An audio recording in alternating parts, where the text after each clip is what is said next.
Hello students, तो आपका एक और नया कंसेप्ट ऐड हो गया है हमारी मोस्ट इम्पॉर्टेंट 100 कंसेप्ट वाली सीरीज़ में। तो कंसेप्ट पढ़ने से पहले आप एक बात और जान लीजिए हमारे सुपर 100 बैच के बारे में। अगर आपको यही कंसेप्ट 100 से ज़्यादा पढ़ने हैं या बहुत डिटेल में पढ़ने हैं तो आप इस बैच को एनरोल कर सकते हो।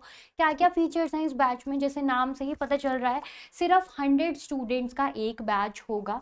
क्या मिलेगा इस बैच में? लाइव क्लास मिलेगी, उसी लाइव क्लास को रिकॉर्डेड फॉर्म में आपको मिल जाएगा क्लास के बाद ही, और डीपीपीएस मिलेंगे जहाँ पे आपको बहुत सारे क्वेश्चंस मिलेंगे जो मोस्ट एक्सपेक्टेड होंगे, नीट में आने वाले होंगे। ठीक है। और क्या फीचर्स है? डायरेक्ट मेंटोरशिप मिलेगी आपको आनंद सर से। तीसरा क्या मोस्ट इंपॉर्टेंट फीचर्स है, आपको डाउट सॉल्विंग में कभी प्रॉब्लम नहीं होगी। ठीक है। जब इसमें टाइम लिखा है वैसे 10 बजे से लेके 7 बजे तक, बट टाइम लिखा है ऐसे ही। आपका डाउट जब देखा जाएगा, चाहे 10 से पहले देख लिया या फिर 7 के बाद भी देख लिया, तो वो डाउट आपका तभी के तभी सॉल्व कर दिया जाएगा। इस बैच में एनरोल करने का क्या प्राइस है, तो लिखा हुआ है 4999 प्राइस है। आप ये दे के आप इस बैच में एनरोल हो सकते हो और डायरेक्ट हम लोगों से पढ़ सकते हो। ठीक है, चलो तो आज का कंसेप्ट डिस्कस करते हैं। आज हम पढ़ने वाले हैं हमारे पास मोलैरिटी। मोलैरिटी की पहले डेफिनेशन लिखते हैं, फिर उसका फॉर्मूला ड्राइव करेंगे। तो डेफिनेशन क्या है? Number of moles of solute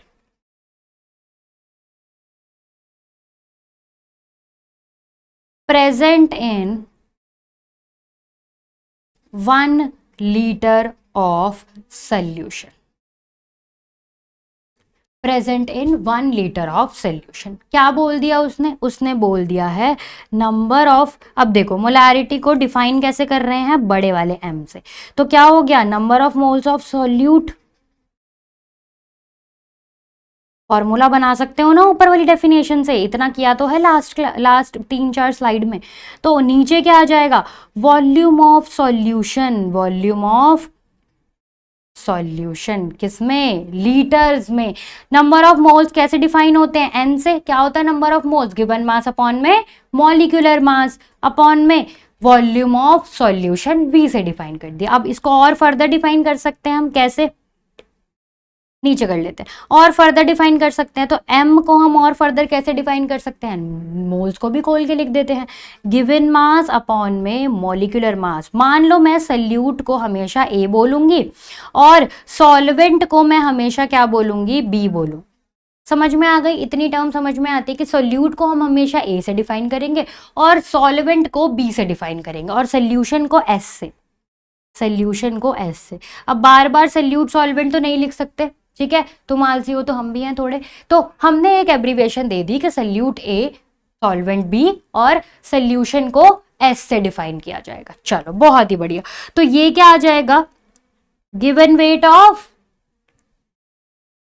sorry B लिख दिया, गिवन वेट ऑफ सॉल्यूट, फिर given molecular weight of solute divided by volume of solution. Divided by volume of solution. किस में लेना है सल्यूशन? लीटर्स में लेना है वॉल्यूम लीटर्स में। अगर ml में लोगे तो 1000 फैक्टर का आपको थोड़ा सा ध्यान रखना पड़ेगा। तो ठीक है, इसको ठीक से लिख देते हैं।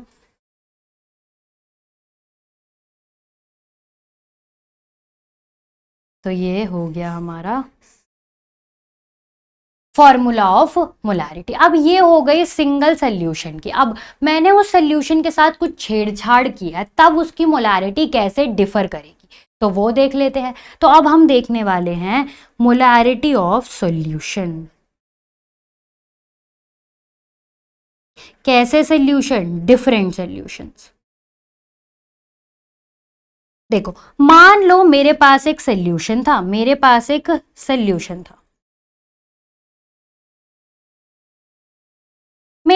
सोल्यूशन था, उसमें थे n number of moles of solute, n number के मोल्स ऑफ सल्यूट थे। उसमें मैंने एक मोलैरिटी डिफाइन कर दी m1, उसका कुछ ना कुछ वॉल्यूम रहा होगा सोल्यूशन का, वो डिफाइन कर दिया v1। समझ में आया? अब मैंने क्या किया, इसमें थोड़ा सा सॉल्वेंट और ऐड कर दिया, तो ये क्या बन गया? ये बन गया एक दूसरा ही सोल्यूशन। अरे यार मेरा बीकर वो डिटेक्ट नहीं कर पाता, इतनी गंदी ड्राइंग है।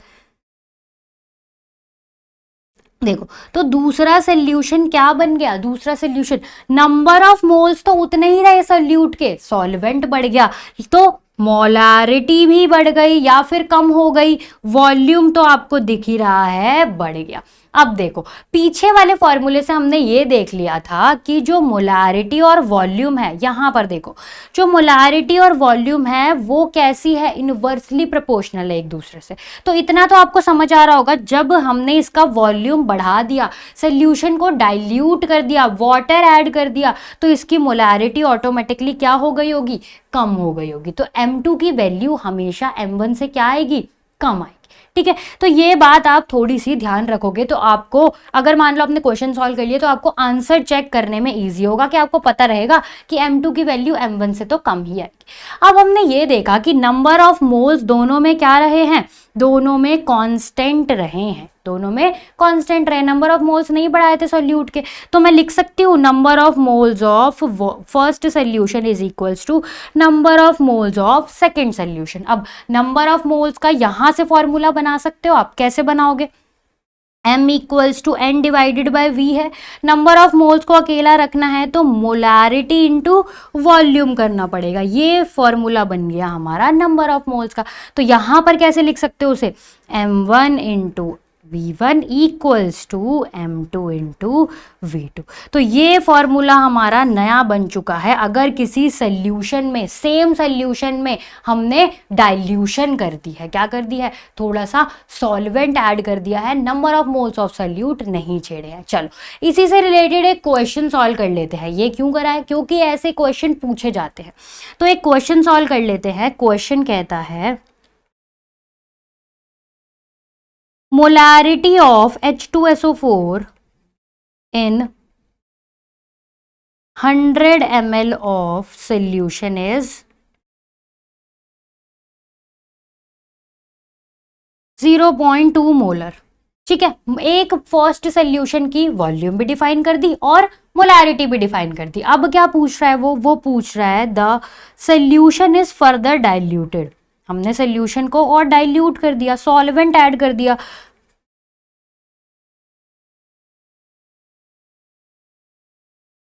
More by 200 ml। कितना ml ऐड कर दिया, 100 तो पहले से ही था, 200 और उसमें ऐड कर दिया। what is the molarity of resulting solution। जो नया सोल्यूशन बना उसकी मोलारिटी पूछ रहा है। तो देखो, जो ऊपर लिखा है वही वाला फॉर्मूला यूज करेंगे। क्या करेंगे, ये देखो, M1V1 इक्वल्स टू M2V2। हमने number of moles of H2SO4 use छेड़े नहीं है, सिर्फ क्या छेड़ा है, वॉल्यूम छेड़ा है। तो ये वाला फॉर्मूला यहाँ पर बहुत अच्छे से अप्लाई हो जाएगा। तो क्या करेंगे, मोलारिटी ऑफ फर्स्ट कितनी दे रखी है, ये दे रखी 0.27। तो यहां पर क्या करेंगे, सॉरी 2 इंटू वॉल्यूम कितना दे रखा है पहले वाले सोल्यूशन का, 100, उसमें पानी ऐड कर दिया। तो पहले तो 100 था ही, बाद में 200 और ऐड कर दिया, तो टोटल कितना हो गया, 300। टोटल कितना हो गया, 300। समझ में आ रहा है आपको। अगर मैं इसे ग्राफ डायग्राम की फॉर्म में समझाऊं तब कैसे समझोगे, मान लो आपके पास एक बीकर था, उसमें था 100 ml और उसकी मोलारिटी कितनी थी, 0.2 मोलर। हमने क्या किया, इसमें थोड़ा सा और ऐड कर दिया, सॉल्वेंट बढ़ा दिया, देखो दिख रहा है ना वो, और सॉल्वेंट ऐड कर दिया। तब 100 तो पहले से ही था, 200 और ऐड हो गया, फर्दर डाइल्यूटेड बाय 200। 100 था, 200 और ऐड हो गया, तो टोटल कितना हो गया, टोटल ऐड हो गया यहाँ पर 300। टोटल कितना हो गया, 300। अब वो पूछ रहा है इस न्यू वाले सोल्यूशन की, जो रिजल्टिंग सोल्यूशन बना, उसकी मोलारिटी क्या है। तो number of moles of H2SO4 यहाँ पर भी n थे, यहाँ पर भी n थे, उन दोनों को इक्वेट करा, ये वाला फॉर्मूला बन गया। बस अब कुछ नहीं, वैल्यू पुट करनी है। तो यहाँ पर क्या आ जाएगा, अब यहाँ पर हमारा M2 फाइंड करना है। तो सॉल्व करो, फटाफट से सॉल्व करो, कितना आंसर आ जाएगा, 00 से 00 कट गया, M2 is equals to 0.2 divided by 3। तो कितना आंसर आ गया बच्चों हमारा, 0 पॉइंट, सॉल्व करोगे 2 3 0.06 ऐसे 6 करके 18 पे आता रहेगा। समझ में आया? तो नॉर्मली हमने क्या लिख दिया 0.06। समझ में आ गया कितनी मोलारिटी आई, और उसका डिफाइन कर दो m। ये है हमारी new molarity of resulting solution, new molarity. समझ में आ गया? अब देखो ये तो मोलारिटी ऑफ सोल्यूशन थी जहां पे हमने डाइल्यूशन किया था। अब मोलारिटी हम मिक्सचर की भी निकाल सकते हैं, तो अब हम पढ़ने वाले हैं मोलारिटी ऑफ मिक्सचर्स। एक मेरे पास सोल्यूशन था, उसकी कुछ मोलारिटी थी m1 और उसका कुछ वॉल्यूम था v1। एक और सोल्यूशन था, उसकी कुछ मोलारिटी थी m2 और वॉल्यूम था m2। इन दोनों को मिला के मैंने एक न्यू सोल्यूशन बनाया। उसकी मोलारिटी क्या होगी? कुछ और होगी। उसकी मोलारिटी क्या होगी? कुछ और होगी, लेकिन वॉल्यूम भी कुछ और हो जाएगा। क्या होगा? पहले वाले सोल्यूशन का और दूसरे वाले सोल्यूशन को मिला के जो नया वॉल्यूम आएगा, तो इसका वॉल्यूम कैसे डिफाइन होगा? v1 plus v2। वॉल्यूम तो ऐड हो जाते हैं सोल्यूशन की, यही तो होता है। अगर मान लो मेरे पास 10 ml की टेस्ट ट्यूब में पानी रखा है, दूसरे 10 ml और लिए मैंने और दोनों को मिला दिया, तो टोटल कितने ml हो गए? उसमें हो गए हमारे, बता दो, 20 ml। तो v1 प्लस v2 करा, वैसे ही यहां पर भी v1 प्लस v2 करेंगे। पर मोलारिटी ऐसा नहीं होता, मोलारिटी हर 1 लीटर के लिए डिफाइन होती है, इसलिए वो चेंज हो जाती है, उसको हम डायरेक्टली ऐड नहीं कर सकते। ठीक है, तो अब इस नए वाले सोल्यूशन की मोलारिटी क्या होगी? पहले वाले सोल्यूशन का दूसरे वाले सोल्यूशन का इक्वल नंबर ऑफ मोल्स, यही तो होगा। यहां पर जो भी नंबर ऑफ मोल्स थे और यहां पर जो भी नंबर ऑफ मोल्स थे, मतलब जो इनिशियल नंबर ऑफ मोल्स थे उसी के इक्वल क्या होंगे? Final number of moles. Number of moles तो चेंज नहीं हुए, मोलारिटी जरूर चेंज हो गई, पर नंबर ऑफ मोल्स चेंज नहीं हुए। तो ये n1 plus n2 number of moles क्या बने? nf number of moles. तो ये लिख सकती हूं मैं, nf is equals to n1 plus n2। यही लिख सकती हूँ मैं, ये लिख सकती हूँ मैं। तो चलो बस अब कुछ नहीं करना, वैल्यू पुट कर देनी है। फिर से m v1 plus v2 gives to m1 v1 plus m2 v2। Solve करो, m क्या आ गया? m1 plus v1 plus m2 plus v2 divided by v1 plus v2। यहां से हम क्या डिफाइन कर रहे हैं? इसको हम अगर वर्ड्स में डिफाइन करें तो ये चीज हो सकती है, ये क्या है हमारे n1 प्लस n2 है ये तो हमारा, तो क्या होगा? ऊपर आ जाएगा total number of moles, total number of moles, और नीचे क्या है? Total volume. तो ये जो हमारे मिक्सचर की मोलारिटी आ रही है, इसको हम एक और तरीके से डिफाइन कर सकते हैं, total number of moles divided by total volume. समझ में आ गई इतनी बात? अब इससे रिलेटेड जो भी क्वेश्चन है वो हम थोड़ी देर में न्यूमेरिकल फॉर्म में सॉल्व करके देखेंगे। ठीक है, बस 5 मिनट और। ठीक है, चलो तो आगे बढ़ते हैं। नेक्स्ट है हमारा कंसंट्रेशन टर्म मोलालिटी। तो मोलालिटी कैसे डिफाइन होती है, इसको भी डिफाइन कर देते हैं। Number of moles of solute present in 1 kg। क्या किया मैंने? वॉल्यूम की जगह इस बार क्या किया? वेट ले लिया। और किसका? सॉल्वेंट का। ध्यान रखना अभी तक सब कुछ सोल्यूशन का पढ़ते आ रहे हैं, मोलालिटी आएगी तो किसका पढ़ने लग जाएंगे? सॉल्वेंट का। तो एक बार इसका फॉर्मूला लिख लेते हैं, number of moles of solute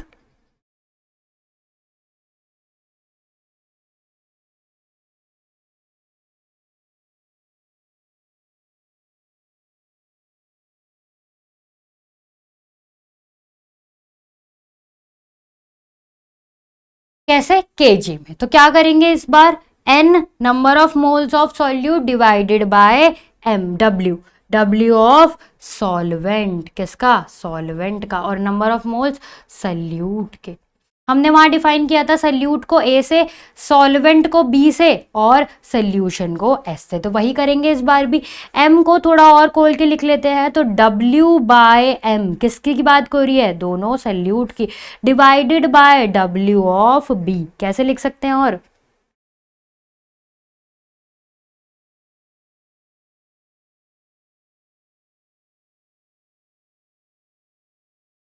ये किस में है, केजी में है। ये किस में है बच्चों, केजी में।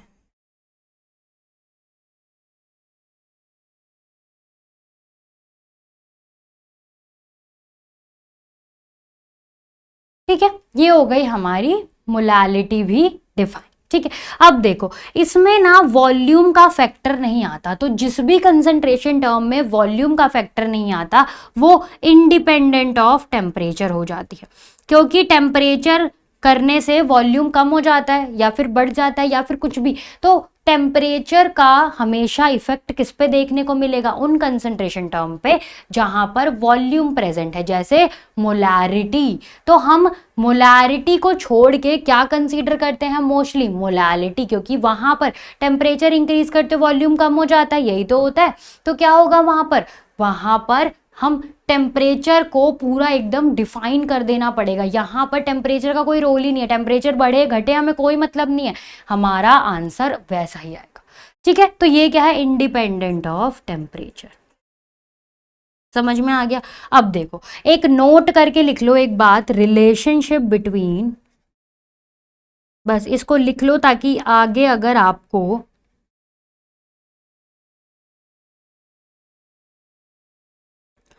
आगे कभी न्यूमेरिकल आ गया तो आप डायरेक्ट इस रिलेशन को लगा सको, मोलारिटी एंड मोलालिटी।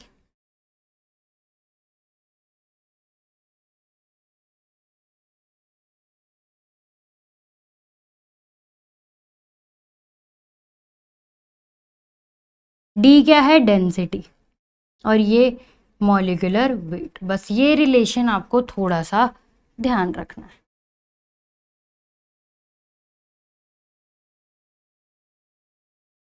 ठीक है, ये रिलेशन का आपको थोड़ा सा बच्चों ध्यान रखना पड़ेगा। आप क्या करोगे, मोलारिटी निकालनी हो, मोलारिटी निकालनी हो, अगर डेंसिटी दे रखी हो और मॉलिक्यूलर वेट दे रखा हो तो डायरेक्ट ये रिलेशन लगा सकते हैं। कल कुछ इस तरीके से है, कहता है 24 gram of urea is dissolved in 5 kg of water, 5 kg of water, the molality of the solution. ठीक है, फटाफट से देखते हैं मोलालिटी का फॉर्मूला क्या होता है बच्चों, number of moles of solute